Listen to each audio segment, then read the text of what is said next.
Welcome back to Security for Legal SaaS. I'm Alice. And I'm Dan. Episode 4, Defense in Depth. Alice, I want to start with castles. Medieval castles. Not a metaphor I'm forcing. This is literally where the concept comes from. Castle builders understood that a single wall, no matter how thick, eventually falls. So they built 5 or 6 layers. The hills slowly approach. The town walls forced a fight. The moat stopped siege engines. The outer wall caught the first wave. The inner wall, taller with archers looking down, caught whoever made it through. And the keep, the innermost vault, had its own barred doors even when the courtyard was secure. Ugh. Each layer assumes the one before it has already been breached. Exactly. That's the key insight. The inner wall isn't redundant. It's designed to function when the outer wall has fallen. In cybersecurity, NIST, the U.S. National Institute of Standards and Technology, defines defense in depth the same way. Variable barriers across multiple layers, each operating independently.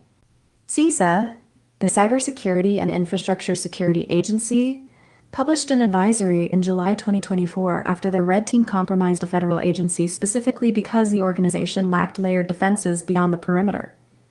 So, what does this look like translated into a legal SaaS application? 6 layers. Layer 1, network perimeter. Your WAF, web application firewall, a filter that sits in front of your application and blocks known attack patterns. Catches things like SQL injection signatures, where attackers try to sneak database commands into your inputs, and XSS payloads, which is cross-site scripting where attackers inject malicious scripts into web pages. Layer 2, application-level input validation. Even if the WAF passes something novel, parameterized queries, where user input is kept separate from database commands so it can never be executed as code, and strict type checking rejects it. Layer 3, authentication. Multi-factor authentication, requiring something beyond just a password, like a phone code. Session rotation, and modern password hashing, which is the one-way scrambling of passwords so they're never stored in readable form. Layer 4, authorization enforced at the data layer, not just the API route. Matter-scoped isolation so lawyers only see their assigned cases. Layer 5, encryption. Data at rest, meaning stored data is scrambled on disk. Data in transit, meaning it's encrypted while traveling over the network. And for privileged documents, application layer encryption with keys the infrastructure provider cannot access. Layer 6, immutable audit logging that records every access and failed attempt. And the critical point is each of those has to work independently. If your authorization depends on authentication being correct, and authentication depends on the WAF blocking forged tokens, you have one layer pretending to be free. Microsoft's Zero Trust Framework, where you never trust any user or system by default, even inside your own network, calls this verify explicitly. Every layer authenticates and authorizes on its own. Assume the layer above you has been completely compromised. Can you still protect the data? Right, which brings us to an uncomfortable question. A lot of SaaS products delegate entire layers to a single provider.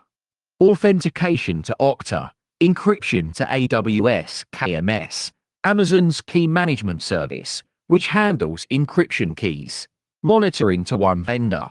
What happens when the provider itself gets breached? October 2023.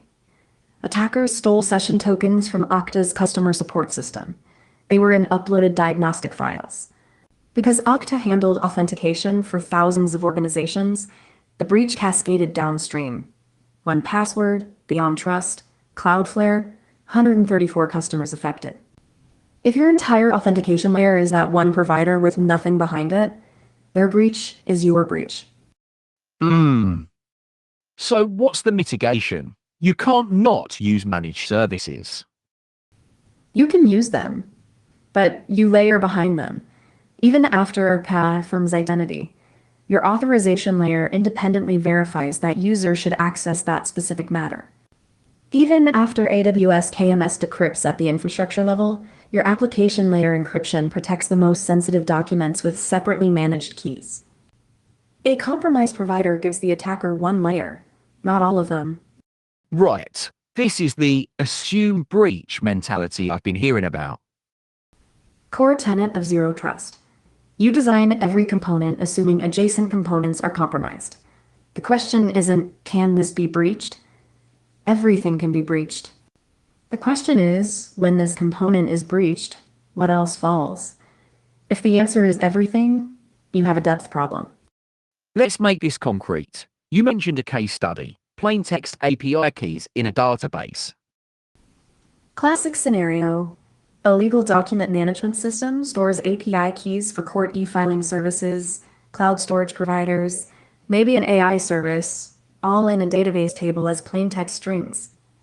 CloudCK documented a real case where a single SQL injection exposed not just the application database, but 45 other databases, 240 S3 buckets, and an entire AWS cloud setup. The SQL injection gave access to IAM credentials, identity and access management keys, essentially the master passwords for cloud services, stored in the database, which gave access to everything else. So a web application bug becomes full cloud account takeover. Because there was no depth. The Excellion FTA breach in 2021, same pattern. Attackers used SQL injection to retrieve encryption tokens from the database. A web vulnerability became a decryption capability. Law firms were among the victims. If those tokens had been in an HSM, a hardware security module, a dedicated physical device that stores encryption keys and never lets them leave, instead of a queryable table, the SQL injection would have yielded ciphertext, encrypted gibberish. Useless without physical HSM access. Yeah, walk me through the difference. Same initial attack, SQL injection hits the search endpoint, without depth versus with depth. Without depth, attacker queries the keys table, gets plain text credentials, authenticates to cloud storage, downloads the entire client document corpus. One vulnerability, total compromise. With depth, attacker hits the same injection, queries the keys table, but gets encrypted blobs because keys are HSM wrapped. Can't use them. Meanwhile, the anomalous query pattern triggers an audit alert. Security team catches it in hours, patches the injection, rotates credentials. Same entry point, radically different blast radius. Right, because the encryption layer didn't trust the application layer to be secure. And the audit layer didn't trust any of the other layers to prevent the breach. Each one assumed everything above it had already failed and asked, given that assumption, what can I still protect? That's defense in depth, not 3 products from the same vendor checking the same thing 3 times. Independent layers, different trust assumptions, heterogeneous controls. For a legal SaaS team hearing this, what's the one thing they should do tomorrow morning? Pick your most sensitive data asset, probably privileged client communications. Trace the path from the internet to that data. Count the independent layers an attacker must defeat. Not bypass, defeat independently to reach it. If the number is less than 3, you have work to do. If any single component compromise gives access to everything, you have urgent work to do. Defense in depth. The principle that kept crown jewels safe for centuries, applied to the data your clients trust you to protect. Next episode, we're covering the CIA triad meets legal privilege, confidentiality, integrity, and availability through the lens of professional duty. Until then, I'm Alice. And I'm Dan. Security for Legal SaaS is a series written with AI assistants. Alice and Dan are AI-generated voices. No professional advice here, just education.